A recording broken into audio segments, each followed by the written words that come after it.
ಟಿವಿ910ಗೆ ಸ್ವಾಗತ. ನಾನು ಅಸ್ಫಿಯಾ. ನೀವು ಇನ್ನು ನಮ್ಮ ಚಾನೆಲ್ಗೆ ಸಬ್ಸ್ಕ್ರೈಬ್ ಆಗಿಲ್ಲ ಅಂದ್ರೆ ಈಗಲೇ ಸಬ್ಸ್ಕ್ರೈಬ್ ಆಗಿ ಪಕ್ಕದಲ್ಲೇ ಇರುವ ಬೆಲ್ ಐಕನ್ ಕ್ಲಿಕ್ ಮಾಡಿ, ಲೈಕ್ ಮಾಡಿ, ಶೇರ್ ಮಾಡಿ.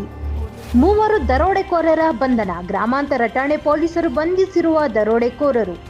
ರಾತ್ರಿ ವೇಳೆ ಲಾರಿಗಳನ್ನು ಅಡ್ಡಗಟ್ಟಿ ಚಾಲಕರಿಂದ ದರೋಡೆ ಮಾಡುತ್ತಿದ್ದ 3 ಮಂದಿ ಕಳ್ಳರನ್ನು ಚಿಂತಾಮಣಿ ಗ್ರಾಮಾಂತರ ಠಾಣೆ ಪೊಲೀಸರು ಬಂಧಿಸಿದ್ದಾರೆ. ಚಿಂತಾಮಣಿ ನಗರದ ನಲ್ಲಗುಟ್ಟ ನಿವಾಸಿ ಸುಬ್ರಹ್ಮಣಿ 35 ವರ್ಷ, ಮಲ್ಲಿಕಾಪುರ ಗ್ರಾಮದ ಅರುಣ್ ಎಂ 25 ವರ್ಷ, ಬೆಂಗಳೂರಿನ ಕುಂಡ್ಲಹಳ್ಳಿ ನಿವಾಸಿ ಶಿವಕುಮಾರ್ 35 ವರ್ಷ ಬಂಧಿತ ಆರೋಪಿಗಳು.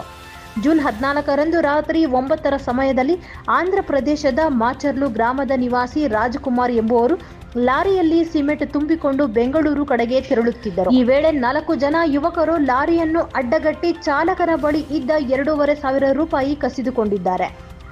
ಚಾಲಕ ರಾಜ್ಕುಮಾರ್ ನೀಡಿದ ದೂರಿನ ಮೇರೆಗೆ ಚಿಂತಾಮಣಿ ಗ್ರಾಮಾಂತರ ಠಾಣೆ ಪೊಲೀಸರು 4 ಜನ ಕಳ್ಳರ ಪೈಕಿ 3ರನ್ನು ಬಂಧಿಸಿದ್ದಾರೆ. ಮತ್ತೊಬ್ಬ ಆರೋಪಿ ಹೊಸಕೋಟೆ ತಾಲೂಕು ರಾಳಕುಂಟೆ ಗ್ರಾಮದ ನಿವಾಸಿ ಕಿರಣ್ ಕುಮಾರ್ 21 ವರ್ಷ ಇವನಿಗಾಗಿ ಬಲೆ ಬೀಸಿದ್ದಾರೆ ಎಂದು ತಿಳಿದು ಬಂದಿದೆ. ಬ್ಯೂರೋ ರಿಪೋರ್ಟ್, ಸೈಯದ್ ಅಸ್ಲಂ ಪಾಷಾ, ಟಿವಿ910 ಕನ್ನಡ ನ್ಯೂಸ್, ಚಿಂತಾಮಣಿ.